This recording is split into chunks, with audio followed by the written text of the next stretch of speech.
your dreams, goals and desire, aspirations, it's good that you spend little more time on it and see, will this really mean something to you even after 25 years, 50 years? If you're in your deathbed, will it still mean something to you? You must look at it. Whatever you're aspiring for, whatever you're dreaming of, whatever goals you have set, will it really mean something? Because most of these goals are traps. They're just traps. You get in, it's only one-way street, you can't turn back. I want you to look at this, because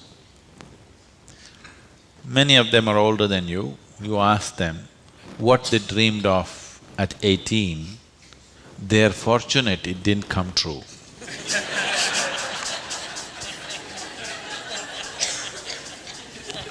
Yes or no? If everything that you desired and dreamed came true in your life, could you live with it? Fortunately, many of those things got filtered and never came true, isn't it? So, it will be very good if anybody of your age, if they want to decide and fix the goals of their life, it'll be very good if they take a break from all influence that's around them. Social influences, family influences, other influences, withdraw somewhere, that's why an ashram. Withdraw somewhere, sit down, meditate, bring yourself to a certain level of clarity and joy. When you're very happy and clear, you must decide. Not in desperation you set goals. Desperate goals that you set will mean a lot to you at that moment. Tomorrow morning you look, you don't know why you're tangled up with it. So, it'll be good. If you're fixing your life, it's best that you do it when you're very, very peaceful, happy and clear-headed, isn't it? Not influenced by anything around you, simply by yourself. Sit and decide what is it that you really want to become in your life. What is it that will be of enduring value for you, not for somebody else, for you. And you don't have to build a personality for that, you strive for that. The necessary persona will come. You must understand what a personality is. The word personality comes from the word persona. Persona means in Greek or in Latin, I'm sorry, is a mask. This is a mask that they used to use in old theaters. Now the same people will be playing many roles. Let's say Ramayana is happening. You have to play Rama's role also and Sita's role also and Lakshman's role also. For everything there's one mask. You hold this mask and speak like Rama, keep it down. Hold this mask and speak like Sita, keep it down. Hold this and speak like Hanuman and keep it down. This is how the plays were done.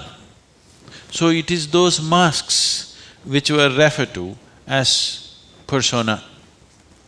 So personality means you held a mask and mask got stuck to your face, you couldn't pull it out. That means you have a personality. Personality is something that people are trying to develop because they have no sense of being. Instead of the real thing, you're trying to concretize the fake thing. If you are in touch with your being, why do you want a personality? It's not necessary. You can be a different kind of personality in different places. You are actually already. Or are you stuck with one personality? Some people are. People who are simplistic in their head have only one personality. Others have different personalities in different areas of life, isn't it? If you had seen me before like 1999, that is before the consecration of Dhyanalinga, I was a completely different kind of person, okay? To such an extent, everything about me was so different. Well before that things happened that was beyond me, but this was conscious. At that time I was single-minded towards a certain purpose, I was in a certain way. So after… I never thought I will live beyond that. but somehow things happened. Then I thought, okay, now that the work is over, let me change my personality completely. To fulfill that, I had acquired a certain kind of personality. And now that it's over, I thought, let me change it. And I told people around me, see, I'm going to change my personality. Don't be shocked, I'm still the same guy. They said, no problem, this. I said, just hang on, because things will change. Everything about me will change, the way I operate will change, the way I speak will change, the way I dress will change, the way I do, everything will change. They said, no problem, we know you, we love you with this. I said, that's okay, hang on tight, because when things change, people fall off. Lot of people fell off because they couldn't believe. Where is that person that they knew? That person just evaporated, you know This is a new person, they can't identify with this new person. I told them and changed. In spite of that, they fell off. So many of them. So many of them who were very dear to me and very close to me, they fell away because I changed so dramatically. And I told them I'm going to change because one phase of work is over, now it's time to change my personality. The way I look, the way I dress, the way I speak, the very way I am, everything about me. I even changed what food I like. I changed my personality, so I thought I'll change my food also. So personality is something that you have taken on, but you have become so unconscious about it that you think it's for real. You're asking how to develop, that means you're making it up, right? Another word for developing is making up, isn't it? You're making it up. Make it up whichever way is suitable for your kind of activity, but you must be able to keep it down.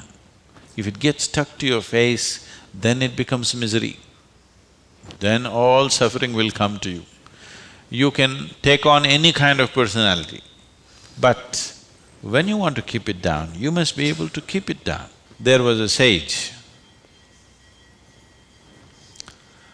He was so wise. People went to him and crowds gathered. Then the king went to him and the king saw such a wise man should be in his court. So he told the sage, you must come and become my chief minister, because a wise man like you shouldn't go away sitting under a tree. You must be useful for the people. The sage said, see, that's fine, but I have a condition. You must give me a room in your palace where I will spend every day 1 hour. You should never peep into that room, you should never ask me what it's about, you should never break into it, nothing. This room should be left unexplored by yourself, your servants, your secret agents and everybody. King thought, that's not a problem. What's the problem with me? You want your room, why do I want to look into your room? Take it. Then whenever any important meeting is to come, this man who's sage, now who's become a minister, so he's wearing appropriate clothes for the palace, but he goes in to this room and locks himself for 1 hour and comes out. A few months and years passed, but then after that, king's curiosity, it even got us to Mars. He wants to know what the hell is he doing inside. So rumors started all around, oh, he's doing something, he's got somebody inside, maybe he's an enemy agent, he suddenly landed here, what is he doing there, what is he doing there? Everybody, the whole palace started buzzing around with what is he doing in this room. Everybody wants to see what's in the room, but it's always locked, he goes in, spends time there and comes out. Especially when something important is to be done, he goes in. All kinds of rumors happened. So, One day, king couldn't hold it. King asked this man, "I want to see what's in that room." He said, "Well, there's a promise you've given me. If you break the promise, I will leave." So he contained it. He doesn't want to lose the man. He's too wise. And then his other courtiers started talking, "How can you allow this? We don't know what's happening inside. It could be dangerous, it could be this, it could be that." One day when he was not there, they broke open the door and went inside.